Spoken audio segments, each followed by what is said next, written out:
to know who is their Savior, because Messiah came to do the will of the Father. And whatever the Father, says to do, there's no other way. There's no other way. There's no other way. This is the fifth and final installment of Killing Jesus. And again, it's not a popular topic, but we're not in this for likes and YouTube hits. We sincerely want our brothers and sisters to know the Israelites who are walking the Torah and still calling on Jesus, as well as our Christian, the shofar is about to fall, as well as our Christian family and friends who don't even know a clue that we're Israel. We want them to know that it's more than just a name change. This Jesus is not who they think he is. He has nothing to do with our salvation. And as you recall, we started all the way back to part 1 showing that the letter J just popped up in the 1500s. So all these documents that we're reading that was penned in the 1st, 2nd, 3rd, and 4th centuries, they've been translated, so now they use the word Jesus. But when these documents was first written in Greek and Latin, there was no J. So they couldn't have been pronouncing Jesus. We brought out also that no proper name or place is ever transliterated. Any proper name or place, you say that name. You say that name. So one of the greatest points is our people who use Isaiah 28 that says, I'm going to speak to these people with another tongue. Well, all praise be to the Father now, because of his wisdom. We found in the Septuagint that Isaiah didn't even say he's going to speak to us in another tongue. That's not what Isaiah said. That was a prophecy towards Ephraim as part of his punishment. God says, I'm going to speak to you roughly now. And that was to the northern kingdom. So we started in part 1 running down all the points that this transliteration is a lie. Now we're going to, in part 5, we're going to wrap this up. And we're going to show our family that this Jesus is a totally different entity. He's not Hebraic. He's not the salvation that we're looking for. So Elder Rashim, you got the mouse to control. I think you can see the lesson. Give us a chance to get it. I didn't give you the mouse. Yeah. Just give us a few seconds to get the class up. Elder, that second little block there, that's the PDFs we need in the presentation. So we're going to take our time and really show everyone, Jew and Gentile, Hebrew, Israelite, anybody who's looking for salvation, we're going to show them with ancient manuscripts that this Jesus character is not who the world think he is. He is an extension of Babylonian sun worship. Jesus Christ is an extension of Babylonian sun worship. Elder Rashim, you can start with that slide. Who is Jesus? Okay. So from here on out, for the rest of this class, family, I'm not going to refer to him with the J-E-S-U-S.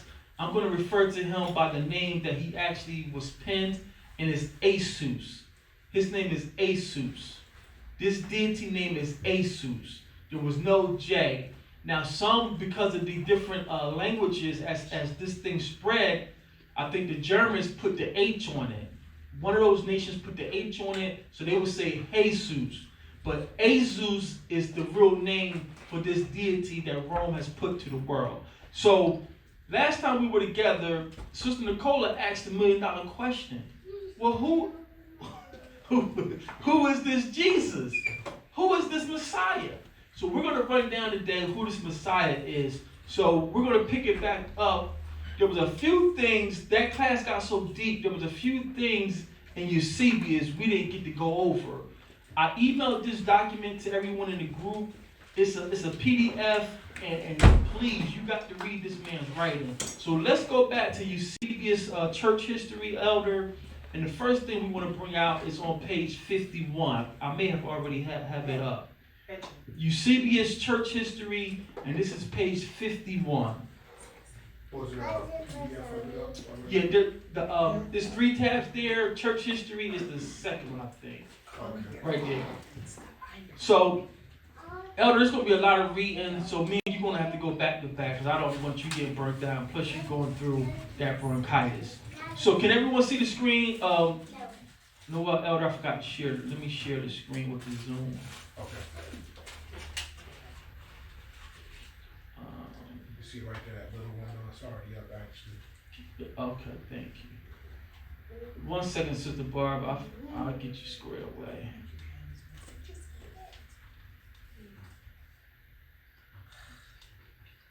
Can you see it there, Elder? Can you hit share, and we're going to share that, yeah. And we're going to... So Sister Barb, is she still in the room? Hopefully she can see it. I don't think she left the room.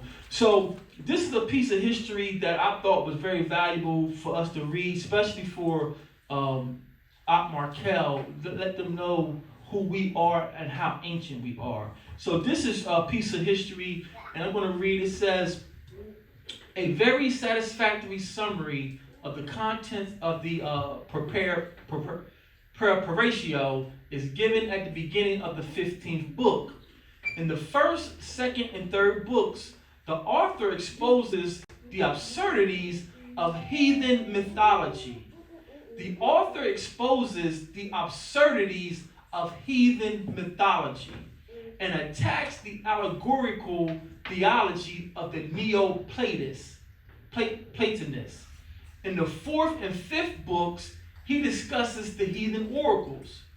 In the 6th, he refutes the doctrine of fate. In the 7th, he passes over to the Hebrews, devoting the next 7 books to an exposition of the excellence of their system and to a demonstration of the proposition that Moses and the prophets lived before the greatest Greek writers, and that the latter drew their knowledge from the former.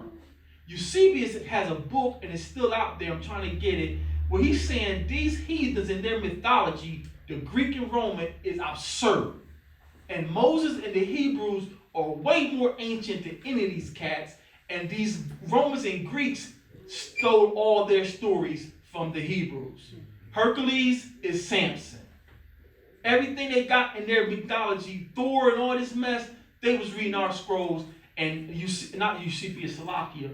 Josephus has a dissertation, it's called Against Apion. He says these nations pretend to be ancient. They are Johnny-come-latelys. These nations have nothing on the Israelite nation. So when these people try to put this thing, we come from monkeys, you can let them know we are the most greatest nation on the planet. It's not race baiting. We have facts to back it up. So, Elder, the next one we're going to go to support this is on page, what is it, 101 is it? Page 151? Page 101. And this is just restoring our pride and dignity back to us.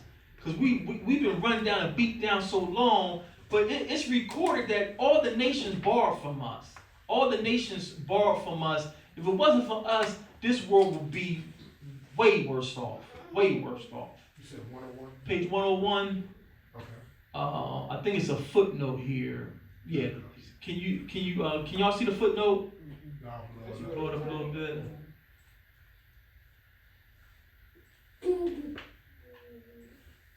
And Elder, can you read that? We just go back to back. Okay. Small? Well, as long as he can read it. Okay, it's better. I'm gonna shrink this and close the sidebar. There we go. All right. Set this up. Okay. It was the opinion of Eusebius, in common with most of the fathers, that the Greek philosophers, lawgivers, and poets had obtained their wisdom from the ancient Hebrews. And this point was pressed very strongly by many of the apologists in their effort to prove the antiquity of Christianity. The assertion was made, especially in the case of Plato, and Pythagoras, who are said to have become acquainted with the books of the Hebrews upon their journey to Egypt. Pythagoras became acquainted with the Hebrew books when he was in Egypt. Any geometry students out there? What's the area of a triangle? A plus B, so A squared plus B squared, all that mess. equals C squared. They told us that was Pythagoras' theorem. You ain't got no pyramids in Greece. Right. He got that information when they came across and went to Egypt. And who was in Egypt? The Hebrews. Yeah. For these Kemetic brothers out there who are lost, and I'm not attacking them, I love them, they're my brothers. They say, and this is segueing into the Isis class, killing Jesus. They say every ancient nation had a virgin story. So y'all stories just copied off the Egyptians' Book of the Dead. And I want to be sarcastic, but my heart goes out to them.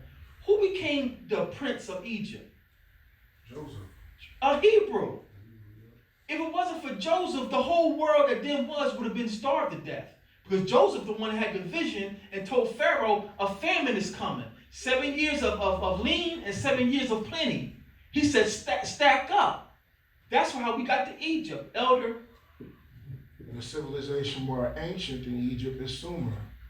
So they were the Tower of Babel, the architecture and the things they were doing back then. They was already, exercising these, formulas and such. So they had the wisdom back then. So they say our story about a virgin birth and a Messiah is borrowed. When Yah flooded the world, 8 souls were saved. 8 divided by 4 is what? 2. It was 4 couples, Noah and his wife, and Shem, Ham, and Japheth and their wives. They're on that boat. Yah saved them, so they were righteous. They knew about our scrolls and the coming Messiah. So when those nations came from Shem, Ham, and Japheth, and Yah told them, or Noah told them where to go populate the earth, that's how our scrolls and our stories got over to the world. Now the spirit of confusion came, and Yah sent that angel after the Babel to confuse everybody. So all the stories got twisted up. So this thing about this virgin birth story is stolen from Africa, it's stolen from Egypt. They're saying it out of ignorance. They don't know our scrolls. They don't know our scrolls. So this is just another record that our scrolls are ancient. The next one we're going to go to, Elder, is pages 169 through 170. Pages 169 through 170. And again, you all should have this PDF in the email. If not, I can send it again. Because you all are becoming teachers. Y'all all are ministers as well. Everybody in here is a servant. And like Elder, I was waiting to be commissioned and be knighted and stuff. Then you read these scrolls, and he says, I ordained you to be a nation of priests. Hallelujah. And inside Israel, as you're going to learn when we get back into our language, there is no gender in Hebrew. A priest is a priest. Female or male is a priest. All these sisters in here are priests. And I got a precept for, I ain't going to say his name on camera, but you know what I'm talking about. We go to Micah. Markel, you got your phone? Google for me the book of Micah and put Miriam. Miriam in the book of Micah for me. Miriam in the book of Micah. This just for our sisters to know, y'all don't have to wear no Timberland boots and cargo pants to be ministers and warriors. We come from a nation of priests. When Peter says that, when Peter was saying that, he was quoting Moses. I ordained you to be a kingdom of priests. That's the women too. So when Markel, when you get that, let me know. So this is this right here we're going to read. It says, for Matthew, who had at first preached to the Hebrews, when he was about to go to the other peoples, committed his gospel to writing in his native tongue. So that Hebrew copy of Matthew that I sent to y'all, that PDF, is vetted. And when you read that Hebrew copy of Matthew, it debunks that Joseph was the father. It debunks that. When you read that Hebrew copy of Matthew, that Christ being crucified on Pesach, it debunks that. And that was locked away in the British Museum, so no one was interested in it for that to be tainted. And I love it because it has the English on one side and it has the Assyrian block script Hebrew on the other side. Matthew was the first one to write down everything that happened. The rest of them said, well, we should do it too. So Matthew became the standard for how you record the events of the Messiah. Matthew became the standard. So if Matthew got something wrong, the other three should have been like, well, Matthew, but they didn't. Everybody was and they didn't talk to each other before they wrote their epistles. But Matthew was the first one, and that Hebrew copy that we use is vetted right here. So that's a piece of history I thought you should have. Noah, did you find it? I may be in the wrong book. You know how I do. I be listening to so much at the job. I be multitasking. Yeah. I thought it was in Micah. But we need all hands on deck, men, women, and children. And these brothers out here pushing their own doctrine.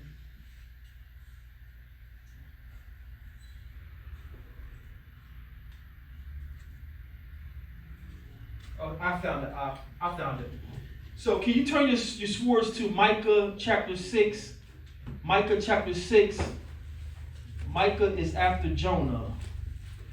Amos, Jonah, and then Micah. Micah chapter 6. Shema, you have it. It's before Habakkuk. Before Nahum. Micah chapter 6. Take your time. Shema, you have it. Shema. Elder, can you read the verse 4? Come. For I brought thee up out of the land of Egypt, and redeemed thee out of the house of servants. And I sent before thee Moses, Aaron, and Miriam. Who? Miriam. So Miriam was an elder over the men? That's what he's saying. It was that first authority, that first government that had us in the wilderness consisted of Moses, Aaron, his brother, and Miriam, his sister. Miriam's sister. So these brothers out here pushing their own doctrine, it don't line up with our culture. Anybody ever heard of Huda? Huda? It says the king sent the scribes to the prophetess Huda to find out what we should do with the Torah we found.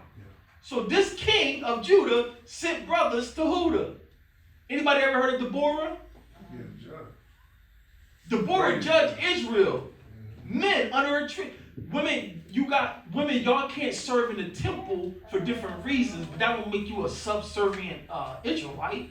This is different reasons. Right, because I was about to ask that, because I don't see anywhere in scripture where women were in the inner court providing sacrifices. I'm sure they were out in the outer courts and so forth, but it was just men that were, and it doesn't make them any less significant at all, but for the role of priest, I just don't see in scripture where women were priests. They were all men. Not serving in the temple. Right. Not serving there was an outer court, and some of the Gentiles can come there. But guess who had to keep those Gentiles in order? Yeah. The sisters. Because most of the brothers were in the inner court. If we're in the temple and y'all out there with the Gentiles got to listen to Benjamin. That's why I said we teach everybody, but it's going to be order. It's Israel first. If you can't deal with that, accept that. That's what the book say. Shalom. Yeah. We're going to teach the book. So that don't make y'all less of an Israelite because y'all can't serve inside the inner court. Right. But this verifies that Miriam was an elder in Israel. Deborah was an elder in Israel. There's no gender difference in our community. Come. So let's go to the next piece of information. Let's go to Elder. Let's go to page 564.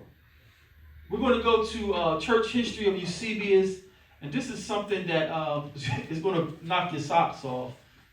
It's going to knock your socks off. Starting with chapter 35. Yeah, chapter 35. Oh. And we could spend a whole year in this man's writings. Elder, can you start with I am notwithstanding? I am now withstanding, filled with admiration of your learning and zeal, and have not only myself read your work with pleasure, but have given directions according to your own desire, that it be communicated to many sincere followers of our holy religion. Seeing then with what pleasure we receive favors of this kind from your sagacity, be pleased to gladden us more frequently with those compositions, to the practice of which indeed you confess yourself to have been trained from an early period. So that I'm urging a willing man, as they say, and exhorting you to your customary pursuits. And certainly the high and confident judgment we entertain is a proof that the person who has translated your writings into this Latin tongue is in no respect incompetent to the task.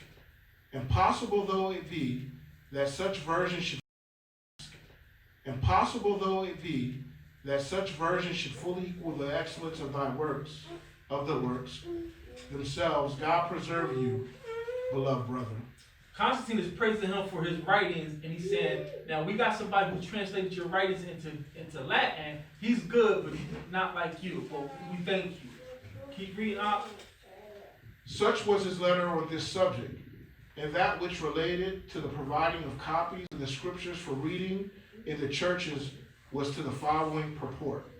He did what? Let me see. I just lost my place. Go ahead. And that which related to the providing of copies of the scriptures for reading in the churches was to the following purport. Eusebius provided copies of our scriptures, most importantly, the New Testament. Let's watch how this unfolds. You see how I gotta do it. Oh, okay, there's no. Chapter 36, Constantine's Letter to Eusebius on the preparation of copies of the Holy Scriptures. It happens through the favoring providence of God, our Savior, that great numbers have united themselves to the most holy church in a city which is called by my name. It seems therefore highly requisite, since that city is rapidly advancing in prosperity in all other respects, that the number of churches should also be increased. Do you therefore receive with all readiness my determination on this behalf? I have thought it expedient to instruct your prudence to order 50 copies of the sacred scriptures, the provisions and use of which know to be most needful.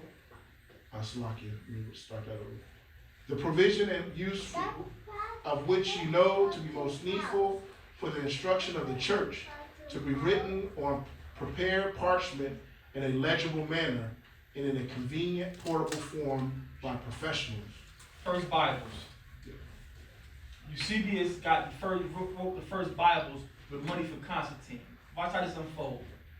You want to just pick up? You can skip that, yeah. Okay. By which arrangement the copies, when fairly written, will most easily be forwarded for my personal inspection. For my personal inspection. Eusebius, go ahead and get copies of the scriptures. I'm going to send you the money and everything you need. And then when you're done with them, forward them to me first for my inspection. Constantine and Eusebius reshape the New Testament. Now watch, Elder, scroll down. I think it's one last after he was done. Here we go. Listen to this, family. Well, I read that part. Yeah, it's weird how you got to do this thing.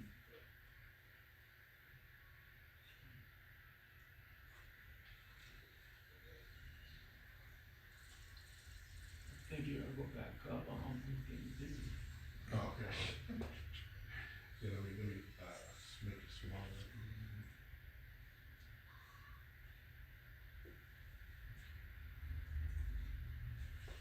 So we was in 35. So I read this part. Yeah, I think it's that last paragraph right there. Here we go. Right here after Yeah. the highlight? Chapter, how the copies were provided. Okay. Chapter 37, how the copies were provided. Such were the emperor's commands, which were followed by the immediate execution of the work itself. which we sent him in magnificent and elaborately bound volumes of a threefold and fourfold form. This fact is attested by another letter, which the emperor wrote in acknowledgement, in which, having heard that the city Constantia in our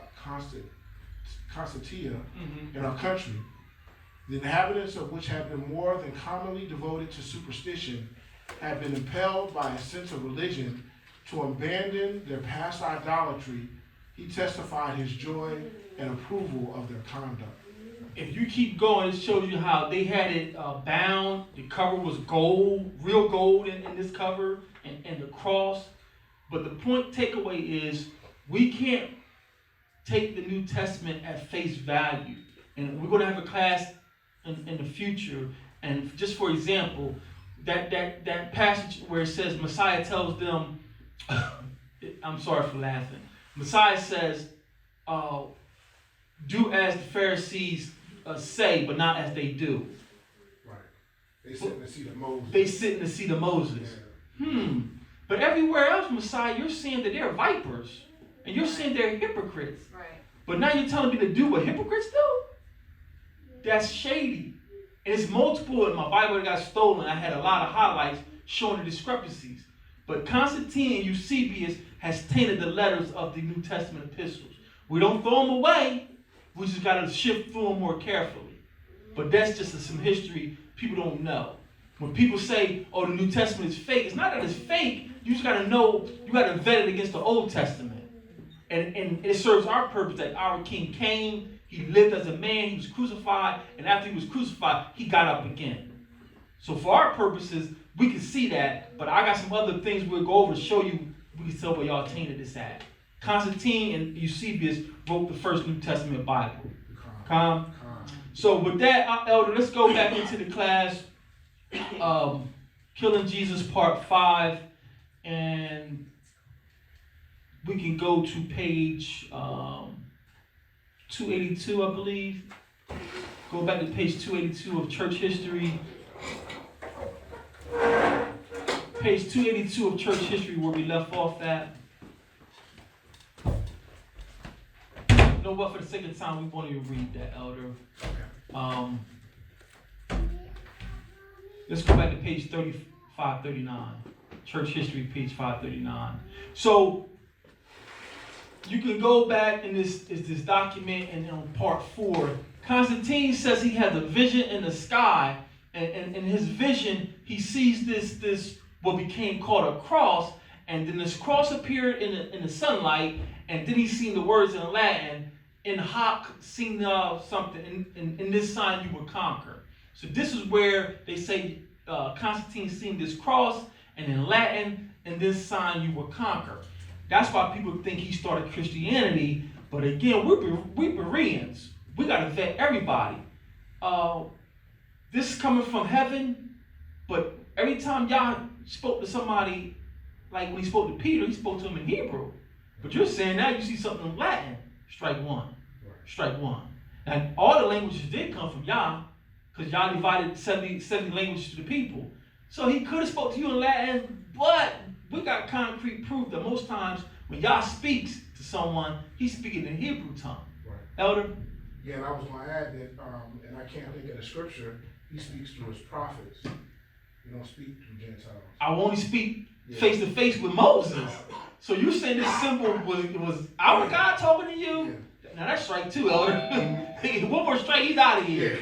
So let's pick up 539 where Sister Nicola asked that question. Page 539, church history. Oh, 539. Is it highlighted now? It was used to deceive. What's that, sis? It was used to deceive. Yep. We definitely know that Constantine, our Yah, was with him because Rome was prophesied to be that fourth beast. But Constantine didn't know this. Constantine didn't know this. So what you're saying, I think is valid. You were being, like the nations are being pawns. They don't understand. They think they're like mighty. You just a pawn. Yah said use you to set us back up. Just like Pharaoh. Just like Pharaoh. Just like Pharaoh. So he could have seen this vision, but what we brought out last week, Eusebius later record that Constantine confessed that he was reading out Alexander's history. And he was pretty much competing with Alexander. And Alexander testified how he seen a vision of the elders of our Levites coming to him in white. And that's when he bowed down to our Levites. So Constantine having this vision is like you're really trying to copy off of Alexander. But we're going to get to this cross. So this is page 539, and this is where we left off at. I thought it was highlighted where he says, we found a better way. Okay. We found a better way. Is it 539 through the Adobe browser? Or Oh, no. You on the wrong tab. The church history. Church history. Yeah. Okay, there we go. I didn't know you could do that. Just learn something.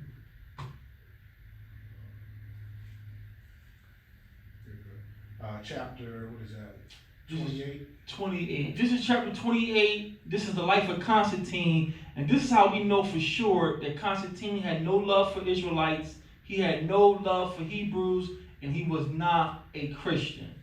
And this is about Easter. Elder, can you just read the highlighted part where we left off last week? I'll read the head of this just for context. Chapter 38 or 28. He speaks of their unanimity respecting the feast of Easter and against the practice of the Jews.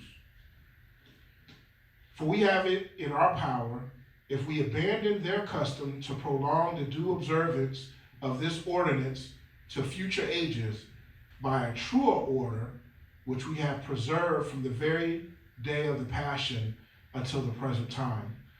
Let us then have nothing in common with the detestable Jewish crowd, for we have received from our Savior a different way. For we have received from our Savior a different way. What Savior are you worshiping that don't want you to have nothing to do with the detestable Jews when our Savior is the King of the Jews? What Savior does Rome have? That's the $1 million question we're about to go over today. So, Elder, with that, the very last tab is the slideshow for the class. Okay. I wanted to say something with that. Sis? The soundbite that you sent us yesterday. That video? About the guy talking about the coronavirus. That wasn't me.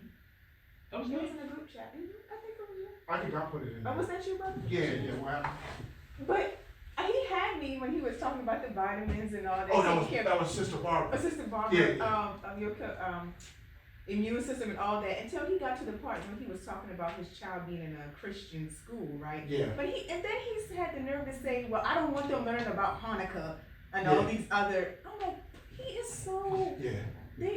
I didn't get to that part, but I read it. I didn't get to that part yet. I listened to about 30 minutes in. I only got like 10 minutes in. Yeah, but I didn't get to that part, but yeah, you let them talk long enough, they show their hand. Yeah. Just they keep don't letting know them talk. where Christianity came from. That's how ignorant we were. That's man. Let's go through this. I see a black man being a Catholic. You have no idea. Just like when you said buddy was a Mormon, I was when you said he was a Mormon, Yeah. your reaction was like, how that happen? We got our people wearing collars like you a Catholic priest, and you don't know what they did to us. To your point, that post that you put up is so true about Balaam and the servant of Balaam, the uniform, and all of that. I was throwing rocks at my brother in love. Yeah. In love. Mm-hmm. And now one of my cousins I haven't met, but I see her she uses our family page to post Christian stuff, and now she's a female and she's wearing a collar. Yeah. Y'all in the seminary don't even know y'all wearing the costume for Baal. You got on Baal's uniform. Don't even know. So, who is Jesus? Who is Jesus? From here on out, I will call him by his real name. His real name is Esus. Esus. Next slide, please. So, can y'all see this? Is it big enough for y'all, family? So Constantine says, I had a vision in the sky and I seen this.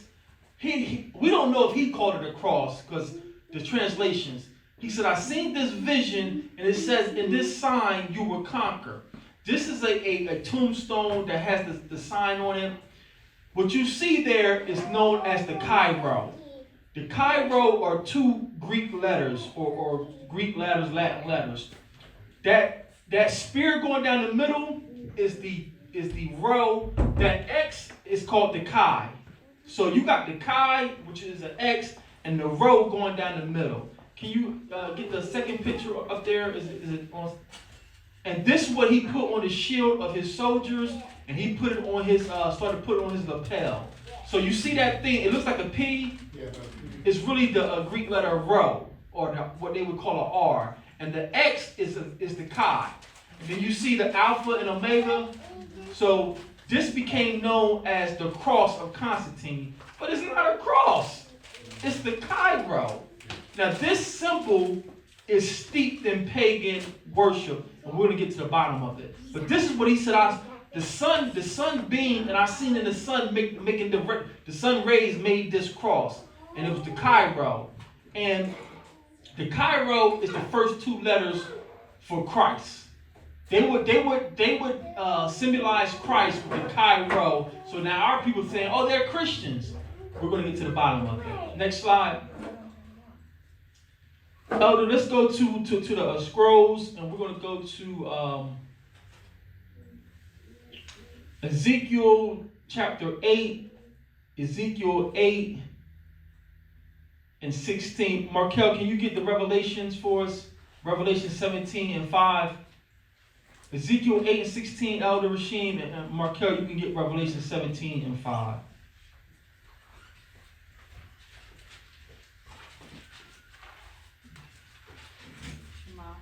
Shema. Shema. Is my mic loud enough? Can y'all hear? Mm-hmm. Mic check.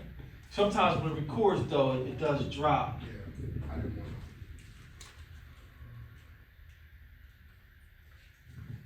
to. Testing. This is one of the most important classes our people can really have, reclaiming the name of our King. Ezekiel 8:16, Shema. Shema. Read. And he brought me into the inner court of Yah's house, and behold, at the door of the temple of the Most High, between the porch and altar, were about 25 men, with their backs toward the temple of the Most High, and their faces toward the east. And they worshiped the sun toward the east. They worshiped the sun toward the east. These are Israelites. These are Israelites who done dug little caves inside the temple, thinking that they can hide from everybody, and thinking, because I done dug this hole in the wall, that the Most High can't see me worshiping the sun. Sun worship came from Babylon. Our ancestors got caught up in sun worship. So Jesus Christ is a product of Isis is a product of Babylon. We're going to show you how Isis, the Christo, is a product of sun worship. He's just another form of sun worship. Ak, you ready for Revelation? Yes. Revelation 17 and 5. Shema. Shema. Read. And upon her forehead was a name written, Mystery Babylon the Great, the mother of harlots and abomination of the earth. Verse 6. And I saw the woman drunken with the blood of the saints and with the blood of the martyrs. So a harlot, Markel, you don't want to know what a harlot is. You want to stay far away. You don't want to bring that to your mother. But I keep watching these great shows about Egypt. Thank you, Markel. How great Egypt is. But the great whore is Babylon, and she don't fall to the end. Nowhere is Egypt mentioned about falling to, but all these A&Es keep talking about how great Egypt is. The great whore, Babylon, don't fall to the end of time. So sun worship came from Babylon, and this great whore has killed the saints. Who are the saints? We are the saints. Saint means sanctified, set apart. You can only be sanctified and set apart by the law, statutes, and commandments. So this great whore has spread sun worship, and she has killed our ancestors. It's recorded. Calm. Elder, can you navigate back to the PDF you were on? It says Church History Air. The next page 174. So we're about to learn a $10 word. A $10 word.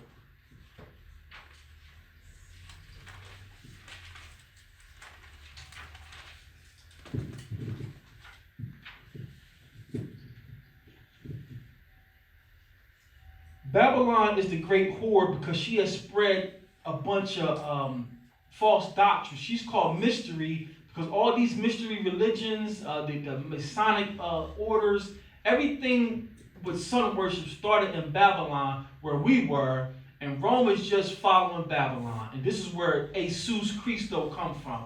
Isis Christo, who the world called Jesus Christ, he's just another form of sun worship. Read. Where it says religious syncretism.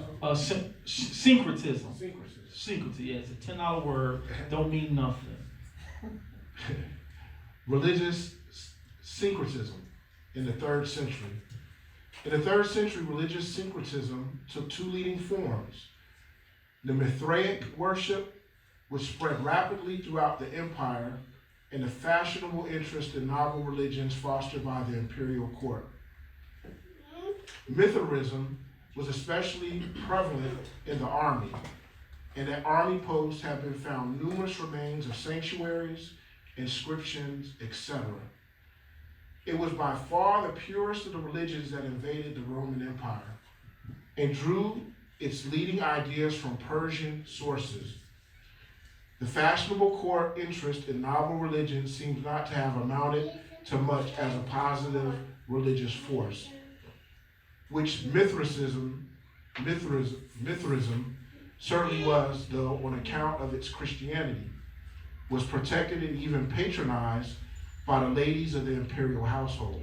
So syncretism is a $2 word or $10 word that means synchronizing. Rome synchronized all the world religions. And before Christianity got there, not what we were doing, but what Constantine started, Mithraism was the head religion. And Mithraism was in Persia. Who was in Persia? Israelites. So our ancestors kept getting involved and trying to survive. Didn't want to get. Most of our ancestors were wicked. They didn't want to keep the Torah anyway. So they were getting involved with Mithraism. Now when this Christianity pops off, because it sounds close to what they talk about in the scriptures, we can adopt this. But syncretism is Constantine, I'm synchronizing everybody. So we're going to have a little bit of this, a little bit of that. What's coming up in February for these pagans? Valentine's Day. How you a Christian celebrating Valentine's Day? Where's that in the scrolls? But Rome says, bring it all. Bring it all. We're going to, that's all that's talking about. Mithraism was the #1 religion, but then when Constantine says, my army is full of Christians, which were Israelites, he says, I'm going to adopt some of what they got. But he never became what we were. Calm? Calm. So let's move on to our next point. And before we do, Elder, you can navigate. I think we got to go to the website. Okay. Let's go back to slide number 37. And while Elder's getting slide 37 up, I want to read something in the Basura of this Bible right here is the BYNV, the Basura of Yeshua of Nazareth. I'm going to read an intro in here, and this was compiled by, he's a Gentile, he's an Edomite, but he restored the Hebrew words back to our scriptures. And listen to what he says in here. The son's name. Hebrews chapter 13:8 tells us that Yahusha is the same yesterday, today, and forever. So do we really believe that he has changed his name from Hebrew to a Greco-Roman English name? Of course not. And we learn from Philippians 2:9 that his name is above every name. Would that include his father's name? No, it wouldn't, and here's why. Again, Exodus 23:21 tells us that the father's name is in his son's. The father and his son shared a shortened poetic name Yah. Acts 4:12 tells us there is no other name by which we can be delivered. So I was like, wow, he has a great point. Go down and read some facts about Constantine. Here we go. First of all, I want y'all to lock this in your memory for today. As Khazar of Britain and Gaul, Constantine's father was given the western side of Rome's empire. After Constantine's father dies, Constantine takes that side of the empire. So Constantine, for a while, he was ruling Britain and Gaul. He was sharing Rome's empire with 3 other emperors. These emperors start to beef. Constantine winds up killing all 3 emperors, and he takes the whole empire. But what I want you to lock in your mind is Constantine and his father was ruling Britain and Gaul. Britain and Gaul. Scroll down, Elder. Where's Gaul? Gaul is known as France, the French. That's where we get Galatians from. Scroll down and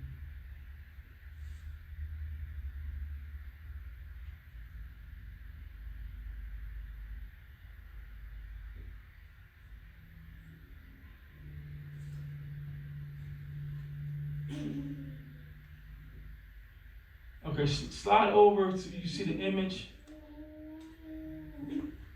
So here's Constantine's coins, and in a nutshell, it says Constantine shared his gold coinage with the sun god Sol Invictus. If you was a Christian, why you put the Sol Invictus on your coin? You're not a Christian. So Constantine posing as a Christian, he's blending all the religions. He's a sun worshiper. His mother named Helena Helios. His mother was a sun worshiper. You're a mama's boy. Now you put Sol Invictus on your coins, and you tell the Hebrews, y'all can't have y'all Sabbath. Y'all congregate on the Lord's Day. You're not a Christian. You're a sun worshiper. So that's the history I want to bring out. That website has more facts, Elder.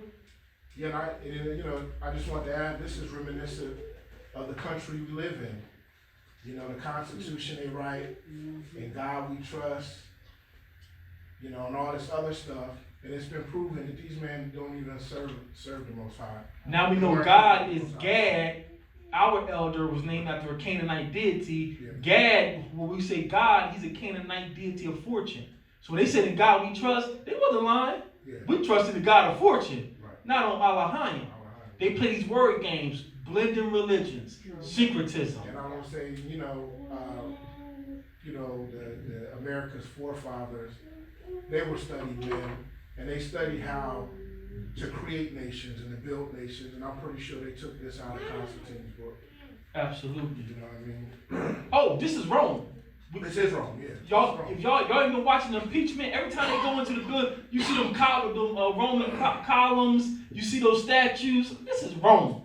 This is Rome. So, Elder, let's go back to, there's a website up there, a Google book called The True Disciples in a Modern Age.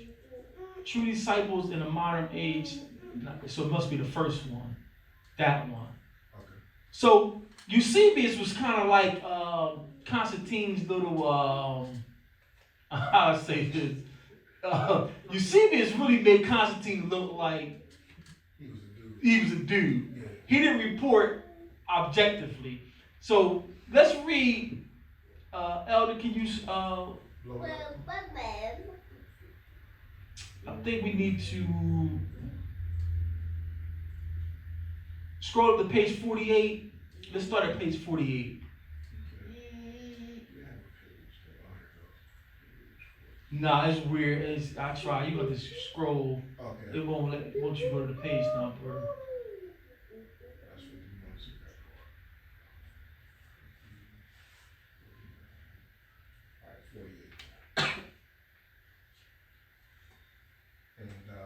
Start from the top or the first paragraph?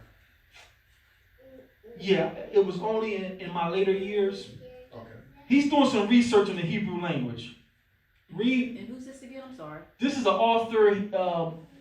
He has an Arabic name. If you see it down there, this is the Disciples in the Modern Age. We'll get his name after we read the reference. It was. I'm trying not to take the controls. Oh, but the whole book is down there, right there in the page. It got 0 reviews. Okay, here it goes. So this is The True Disciples of the Modern Age by Sha'ul is his name. He wrote this book, and he did some research. it was only in my later years. It was only in my later years when I searched for the truth that I gained an interest in the subject once again.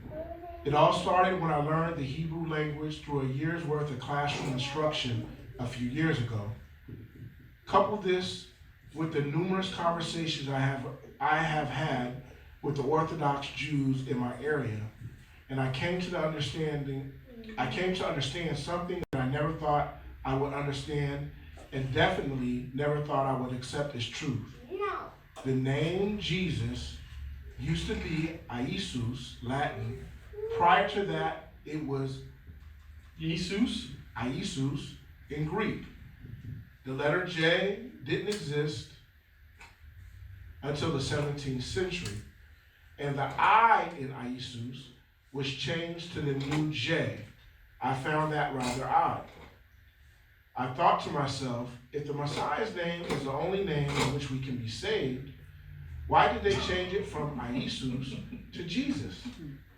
When seeking the answer to this question, I found out that Latin was the language of the Roman Catholics. With this knowledge, I wondered what it was prior to that change, and I found it to be Isis in Greek. After seeing it change twice already, and knowing that this cannot possibly be the only name in which we can be saved, I decided to dig deeper.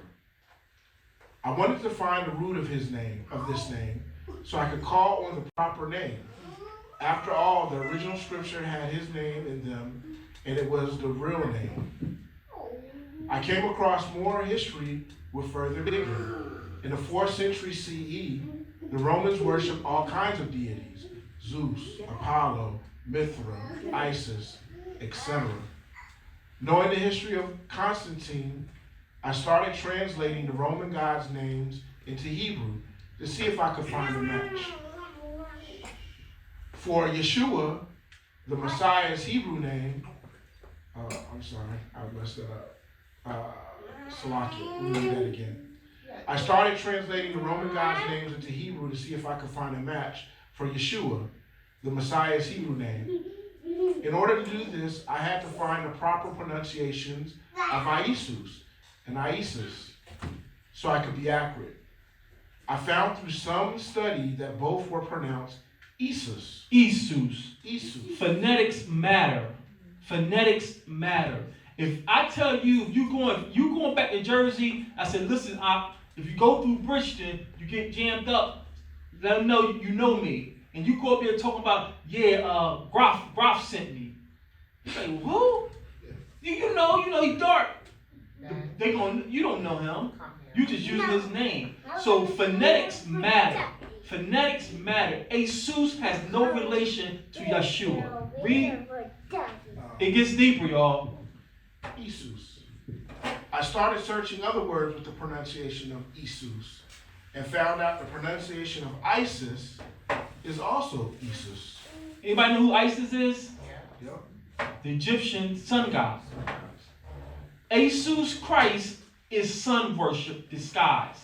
Babylon, the great whore, had us calling on a sun god. These curses hurt. And they had the etymology of the word Christ, when we showed you, is actually Chris, which comes from Egypt. I started. I came. One of these. What Elder just saying is there was a difference in the Christ, and one of these. I was going to highlight it. Christo, Christo, was different from Chrestus. Our family were believing in Cresto, the Chres. This Christo, Christo, was their deity for Isis. Something they never told us about. So even with Christ and Christo, you have to be careful. But again, we got 3 moms in the room. They're not the mother of the same children. So them calling on Messiah and we thinking, they believe in our Messiah. No, they believe in the Son, playing word games. Read. Knowing that fact that Isis was worshipped as a sun goddess by the Egyptian and the Greeks, and later by the Romans, my interest was enhanced a bit and I knew I was hot on the trail or something. What it was, I didn't know yet, but it was something. So I started reverse translating names. I tried reverse translating Yeshua into Greek and arrived at Yeshua. This is phonetic at best, not a true translation, which told me that Yeshua was Yeshua in Greek, since the G was often pronounced as a Y. Say it again, Elder. Not a true translation, which told me that Yeshua and Yeshua,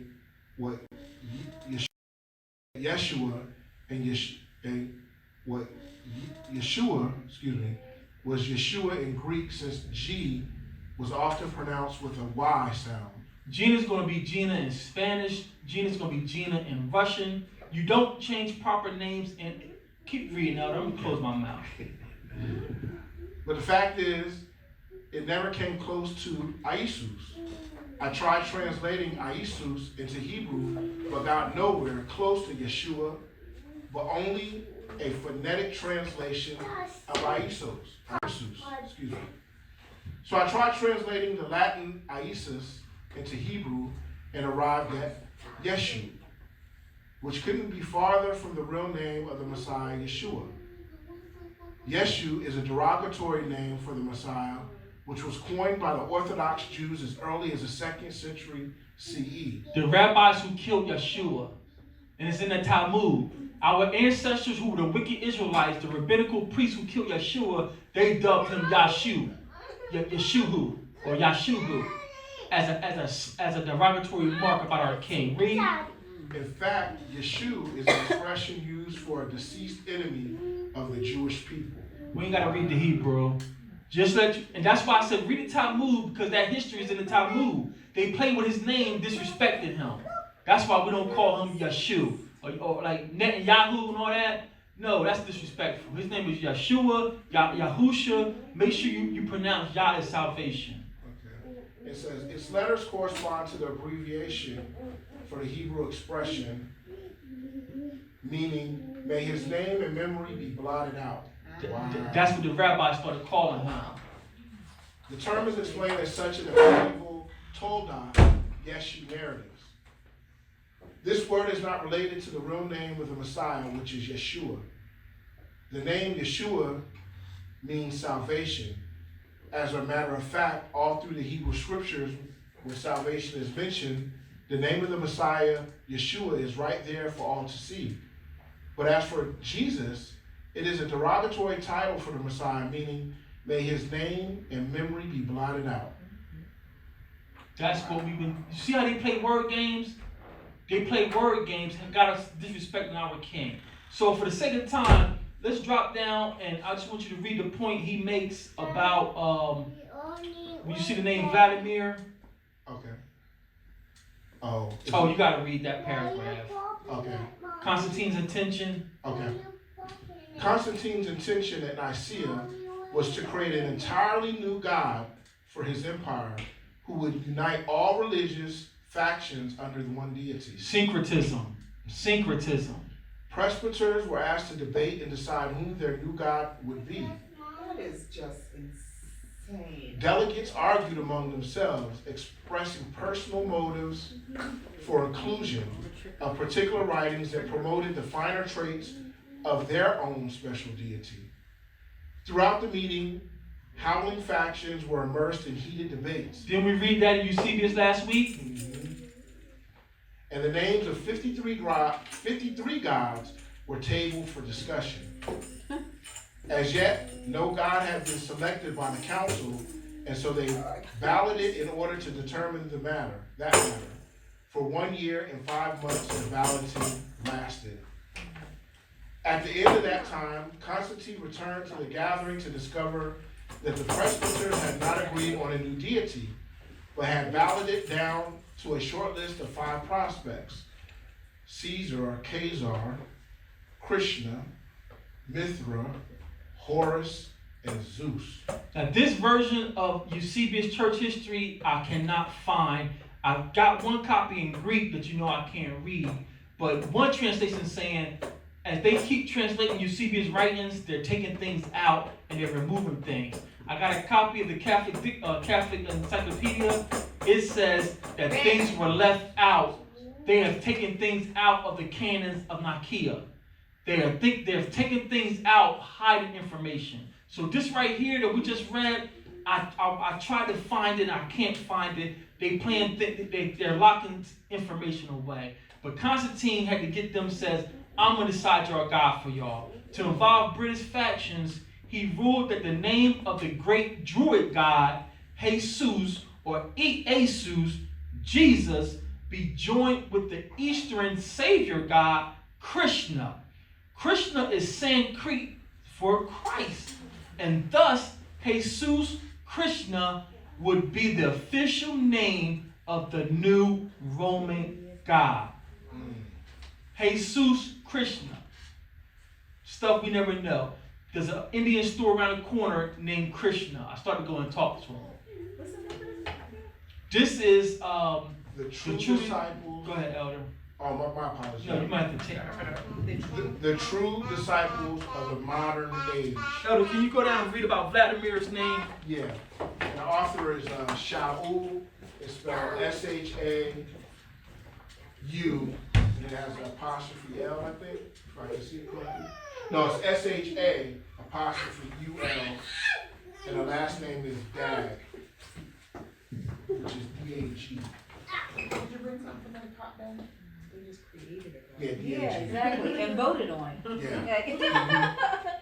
Like, really, playing with that. Yeah, Yeah, Ben. this checkmate here. Okay, so y'all, we hit a new God. That's what they said. Yeah, We hit a exactly. new one, because the ones that we have is broke. Yeah. So let's make a new. Just pick them and put them together. But you know, the scripture is so real. Scripture talks about people worshiping wood and all these things. They're not worshiping the creator of the wood and stone and all that stuff. These people are out of their All the minds. trickery, this is. And this is a Google book, since you don't have to buy it. That's a free We book. not here for that. It may not be some of them don't have digital copies though. I don't buy it. Right. Make it up. Right. Thank Okay, you. well, My goodness. so I'm gonna start with the next paragraph.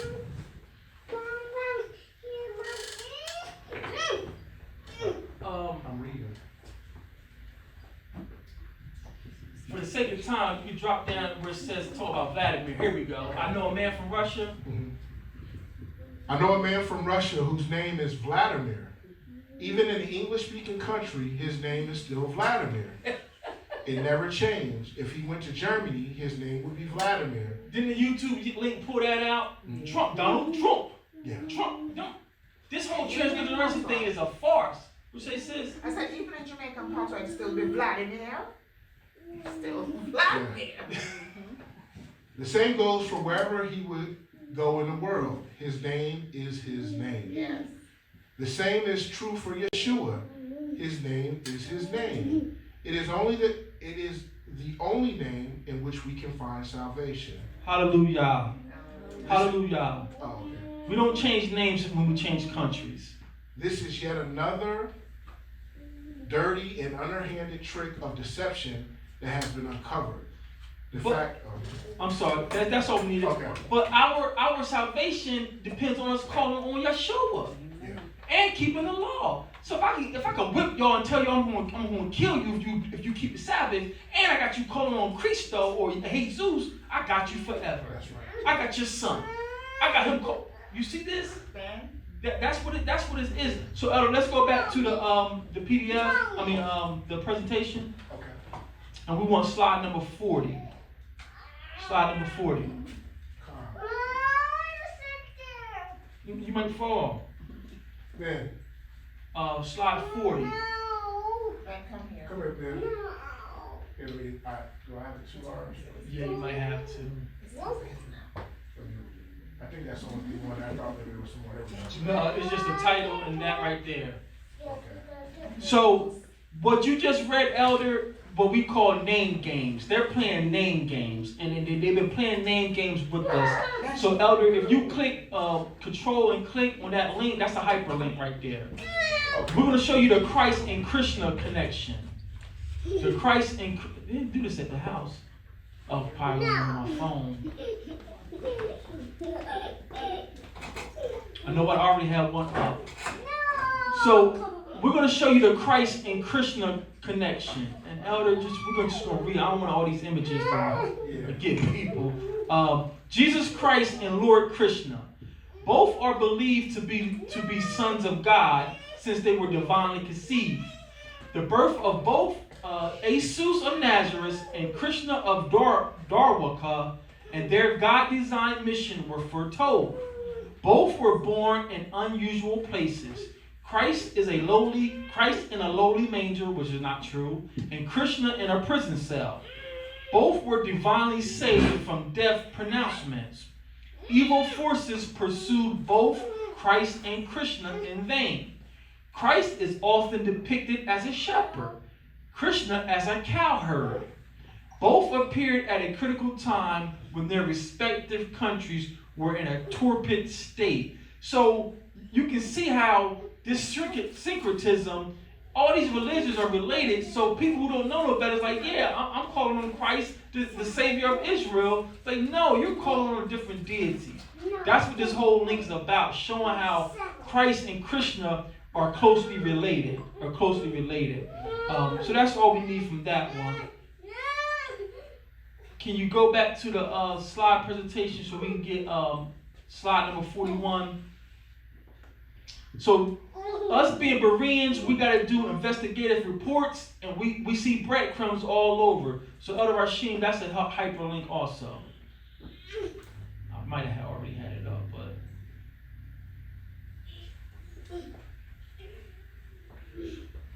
So that one resource I had we read, I said keep that Britain and Druid and Gaul in your mind. Druid, Britain, Gaul. The Gauls and the Britons were Druids. The Gaul and the Britons were Druids. Constantine and his father was ruling Gaul and Britain before they took the whole empire. Before Constantine took all of Rome, he was ruling Gaul and Britain, and these are the lands of the Druids. Elder, can you read about the Druids? Will it blow it up so people can see it, or just? Can y'all see the screen? Let me blow it up so this writing is kind of small. Notice that tree. That tree is what is important to them. I was about to ask what is a Okay. What is Druidry? The order of the bards, ovates, and druids works with Druidry as a spiritual way and practice that speaks to three of our greatest yearnings: to be fully creative in our lives, to commune deeply with the world of nature, and to gain access to a source of profound wisdom. Each of these yearnings come from a different aspect of ourselves that we can personify as the singer, the shaman, and the sage. In Druidry, bardic teachings help to nurture the singer, the artist or storyteller within us, the creative self.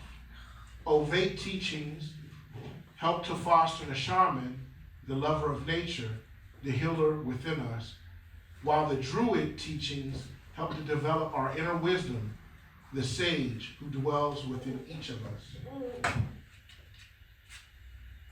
And we could skip down to the practice of Jordy. Scroll up a little bit. The practice, that right there. So you want to take over? No, I can read. Okay. I'm gonna blow it up just a little bit more. So you guys can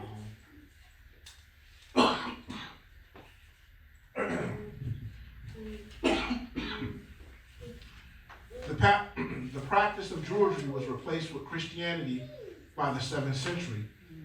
And even though little is known about these ancient sages, groups in Britain were inspired by the idea of the Druids began to form in the early 18th century, like seeds that have lain dormant for centuries before suddenly flowering again. That's what I wanted to bring out.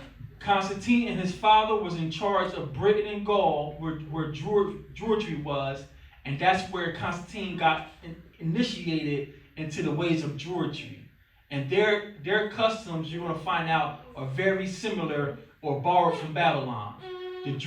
Babylon has taken over the whole world with their false religion. So that's all I want you to see is Britain and France and Germany, all these areas were known as Druids, and that's where Constantine was, and that's how Christianity is emulating the Druids. The Druids, we're going to find out, got some more resources. The Druids are just coming from Babylon. That's all. Elder? Yeah, you just hit on what I was gonna ask. So, based on deductive reasoning and what we're looking at, the Druids were Hebrews. Yeah. Yeah. The great whore. Everywhere our ancestors went, we spread this false religion. We run it from the Torah. We're teaching people how to, like he said, the name of Yah is blasphemed among the Gentiles because of you.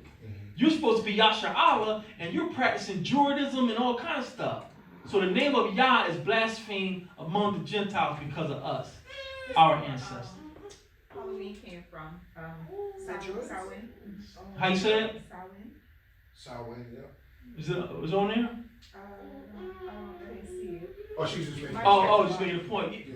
Again, it's stuff that we over here, that's where they took the chains off because I got you. Yeah. You don't know who you are. You don't know what language you speak. And I got you doing Christmas, Halloween. We used to go to church and trick or treat. Did y'all do that? Yeah. Did not know you remember? When you doing more to church trick or treating. Lost. Towards the end. They Yeah, trunk Easter egg our hunts. treats. Now they trunk or treat here. Yeah, but we had Easter egg hunts and everything. And yeah, the church. Now they call it art or something. I didn't learn about Trying to clean it up. Halloween until I moved to America. These laws and statutes commandments got us in a pickle. Elder, now we can go back to, there's a website up there, crystallinks.com, Saturn mythology, Are these the same as that? Stonehenge? Saturn mythology. Okay, it must be this one. That's the stuff, Saturn mythology. Now keep in mind, y'all, Rome started syncretism, combining all the religions of the world. Is it,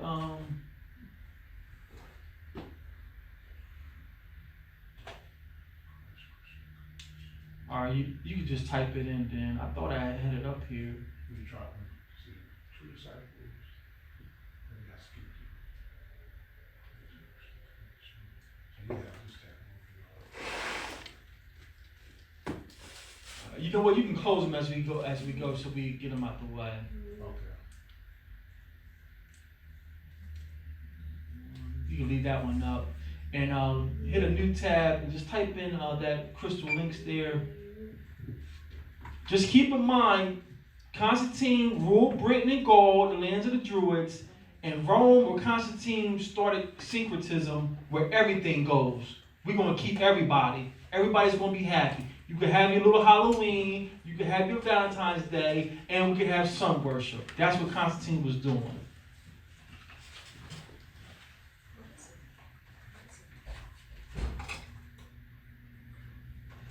There, Oh, come on. no, it didn't. It should be in history. Saturn mythology is I don't know why it didn't come up. It crashed on me before y'all got here. Like, devil don't want this lesson out. We're going to restore all honor, fame, and glory back to the name of Yeshua. Come here. Hallelujah. Hallelujah.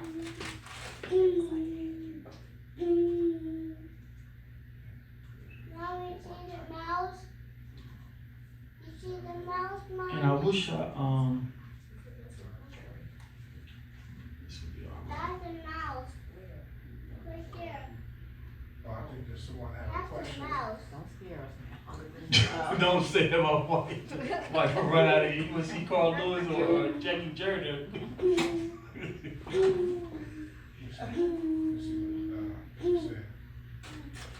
Can't see the website. Oh, she just said hallelujah. Okay. So, No, it's still thinking. yeah, hot spot. Reload it, Elder. See the. Okay.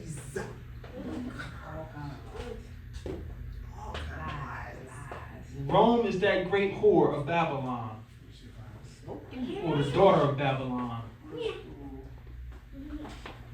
Oh, you left. You spelled it wrong. That's what it is. Oh, did I? Okay, got it.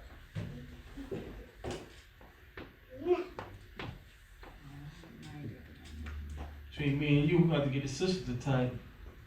No, right? I'm losing them, man. I can't type anymore. Came right up too.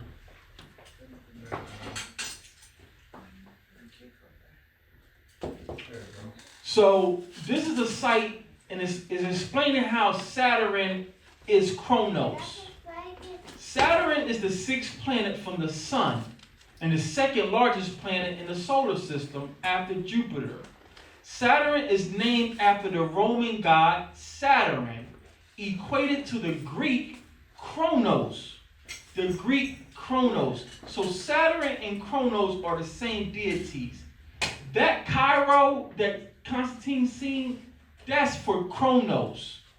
Kronos and Saturn are the same deity. In astronomy, the planet we now call Saturn, because of the Roman influence, was called Kronos by the Greeks. It was the outermost planet god deity and was considered the seventh of the seven heavenly objects that are visible with the naked eye. Come here. Scroll down, Elder.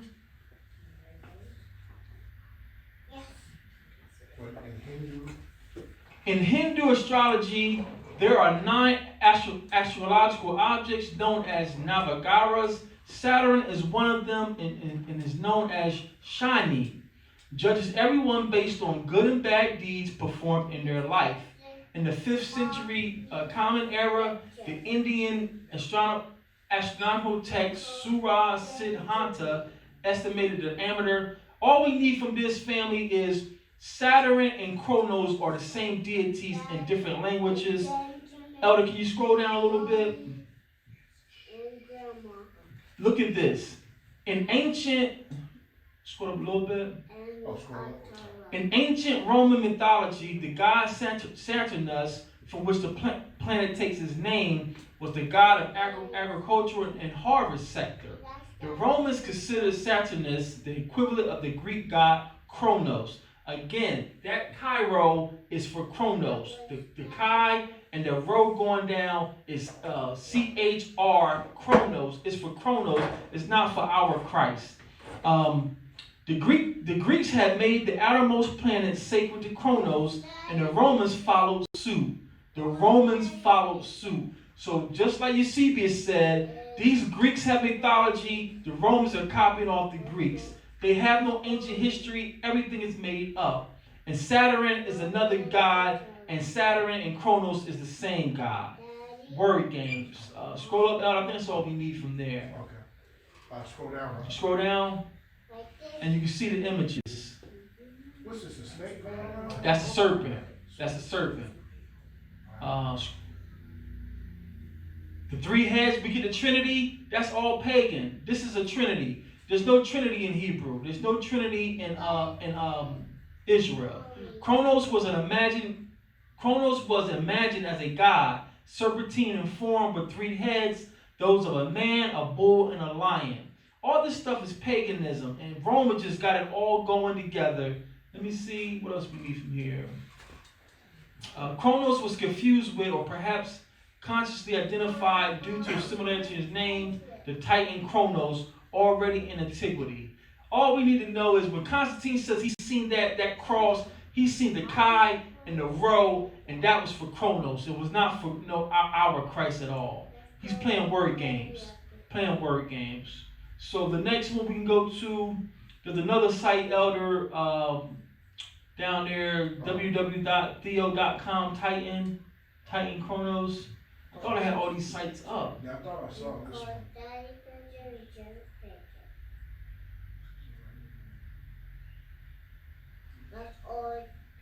Rome is playing word games and just blending all the pagan customs into one house.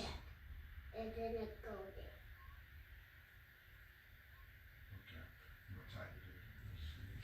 Oh,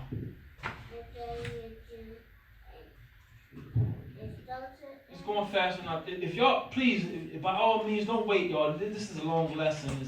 Go ahead and eat and break bread, and this is a lot. Like I said, I found even more resources. I just didn't have a chance to vet them, so I didn't add them to the class. Big and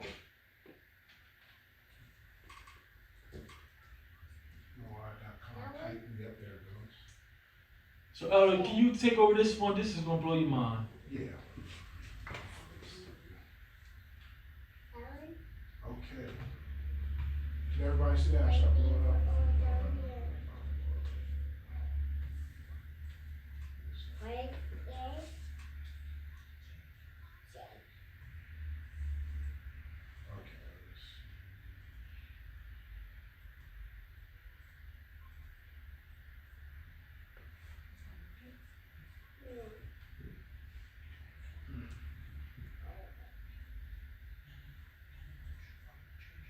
Okay. Start with Kronos. Kronos, yes, sir. Kronos was the king of the Titans and the god of time, in particular time when viewed as a destructive, all-devouring force. He ruled the cosmos during the Golden Age after castrating and disposing his father Uranus, in fear of a prophecy that he would in turn be overthrown by his own son. Kronos swallowed each of his children as they were born. Rhea managed to save the youngest Zeus by hiding him away on the island of Crete, and fed Kronos a stone wrapped in swallowing claws. The god grew up, forced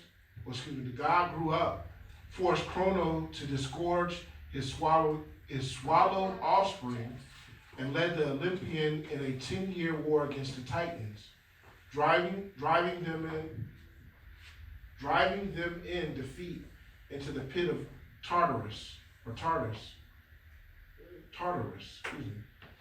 Many human generations later, Zeus released Kronos and his brother from their prison and made the old Titan king of the Elysian Islands home of the blessed dead.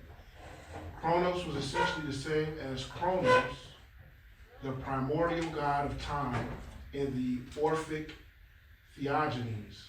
These must have been prints. All this made up stuff. They have no history. Scroll down, Elder. Your child. It's just all imagination. This is all imagination. Oh. All imagination. Can you read that? Kronos, the son of Uranus and G. Yeah. Kronos, a son of Uranus and G, the youngest among the Titans. He was married to Rhea, by who became the father of Hestia, Demeter, Hera, Hades, Poseidon, and Zeus. Charon is also called a son of Kronos. At the instigation of his mother, Kronos unmanned his father for having thrown the Cyclops, who are likewise his children by Ge, into Tartaros. Out of the blood of thus shed sprang up the Erinyes, or Erinyes. When the Cyclops were delivered from Tartarus, the government of the world was taken from Uranus and given to Kronos, who in turn lost it through Zeus, as was predicted to him by Ge and Uranus. G and Uranus. All this is made up. Go ahead, Elder. Oh, the Romans identified their Saturnus with the Kronos of Greek. Syncretism. Rome getting involved. I'll take some of that too. Scroll down, Elder. This is what I wanted to get to. Scroll back up a little bit.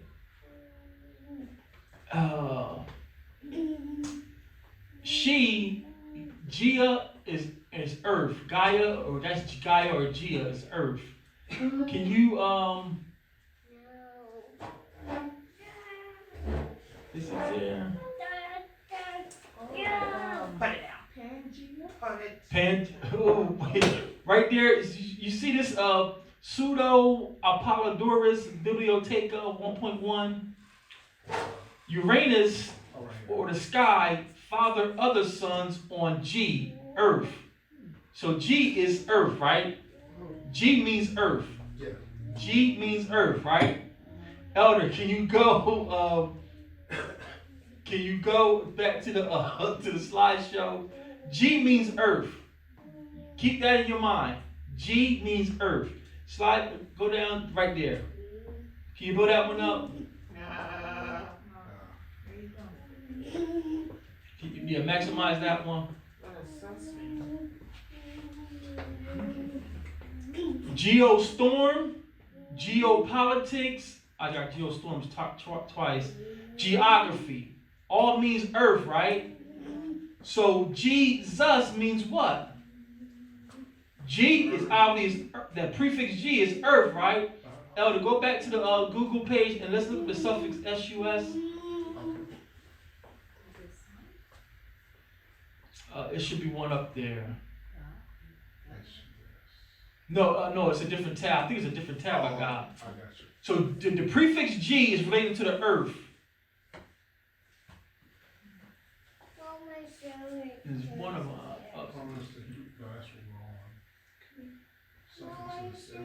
Not that. Right there. Right there. Hit that one, Elder. Okay. Can y'all see this? You don't see none yet. Oh, here we go.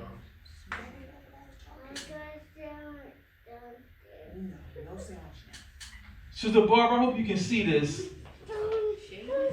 Swine in Latin. Swine in Latin.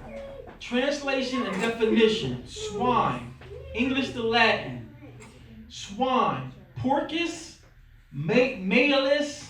Porcina. Sus. Whoa. Sus. Earth swine. Earth swine. Oh, Anybody ever been on a pig farm? yeah. How do you call pigs? How do we call them when you trying to call them? Yeah. Yeah. So Jesus is earth swine. Now when a Muslim told me this, Terrible. Gina's cousin, he's one of our elders. He's been he's a pillar in the community. And Hassan's been a Muslim since he was 13. He told me this, I was ready to fight him. Because I'm a heathen, but I'm a Christian. He said, you know, Jesus means earth swine. Well, no, it don't. So I rejected it for years. But 2 + 2 is 4, Elder. 2 + 2 is 4. What's that? What is that? This is a site, globes.com, but you can just Google swine. Google the etymology of swine. Swine, Sus is pig, swine. So Jesus is earth swine, the swine of the earth. What's the language? Latin. Of G and Sus? Is both Latin? Pull that on. See if what's G, the root of G. That's a good question. I know. I think it's a Latin language. Did it say it in what we were just reading about the gods? It was based on. I think it was based on That's Greek. Okay. And the Romans copied off, just borrowed their language from the Greeks. So it says. I don't see it in I would think it would be Latin if it's Greek. Right. Yeah, Latin is the last language form, and they borrow off the Greeks. They borrow off the Greeks. Now, it don't stop there. How Benai says, wait, there's more. Yeah. I love what he said, but wait, there's more. So, Elder, there's a tab up there. Mm-hmm. There's a tab up there, and we want to look up, go to that yellow one. That yellow one. This is Caesarea. Caesarea. Scroll back up, Elder. Oh, I jumped the gun on this one. Go back to the study light, the next to it, the study light tab. This one? Oh, no, right here. No, over, right, go back, right, no, one, right there. Let's take a look at what Khazar means in Hebrew. Let's take a look at what Khazar means in Hebrew. Earth swine. Khazar. Elder, can you hit the speaker show up? Speaker, not yet. It didn't show up. Probably don't show up. I'm having problems. But that's the Assyrian script right here, Strong's 2386. That's Khazar. Khazar. It's still thinking. You see the phonetic right there on the screen, Khazar? Khazar means, go ahead, hit it, Elder. Hazir. So that's the Yiddish in Hazir, but it's Khazar. Khazar, what does Khazar mean, Elder? Khazar means hog, swine, boar. So- 1A, swine, as forbidden food. 1B, wild boar. Scroll up so we can get it in our original. Too much. In your original? Oh, you talking about from the language? Oh no, I just missed that. I didn't catch that. Scroll back up. Strong's in the Greek, 5300. Hus. Husa. Jesus. Sus. You see that related? Mm-hmm. Get it in. Scroll up so we can get it in the. I'm sorry. Scroll down so we can get it in the Hebrew. Okay. Scroll back up a little Did bit. they take offense to be calling to being called Khazars? Khazar, swine, boar, because in different cultures, to us, we're Hebrews. To us, and a live swine is not abominable. If your grandfather raises hogs, that's legal. A swine is not abominable until he dies. Right. Because where did Yeshua send those spirits? The swine. So they had to be near him. Yeah. A live pig is good.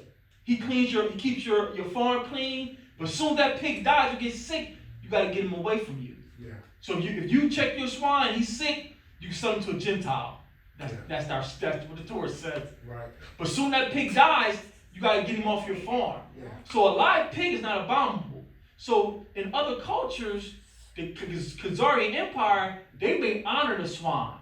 Because in the book of Maccabees, what were they making us sacrifice? Swine. Yeah. So to them, swine is something honorable. To us, a dead swine is abominable. And I was doing a study, because like you said,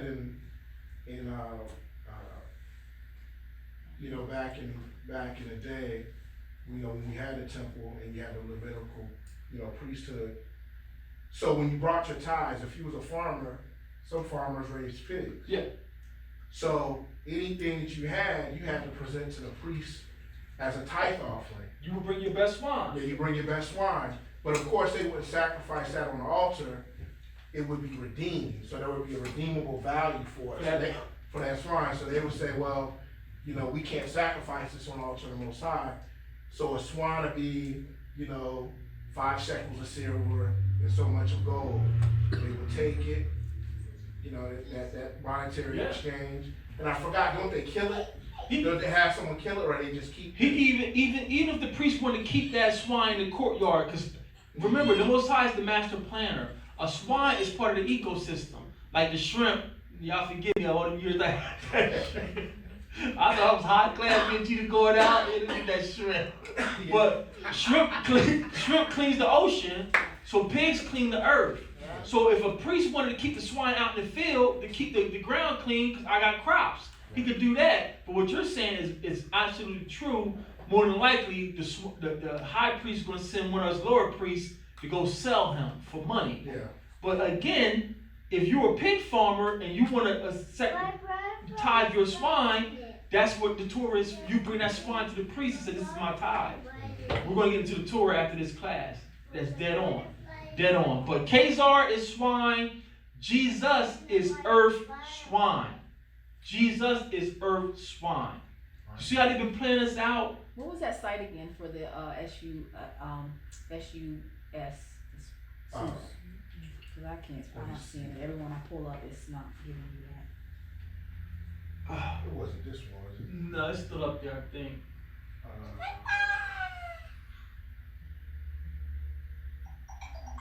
What was It's it? towards the end. This way. It's just the part first. You can show me later.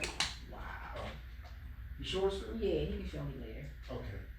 I'm sorry, I'm getting confused myself. That's all right. Jesus means earth swine, and Khazar is swine. What did Scarface say? Markel, you seen Scarface? You should know. I see.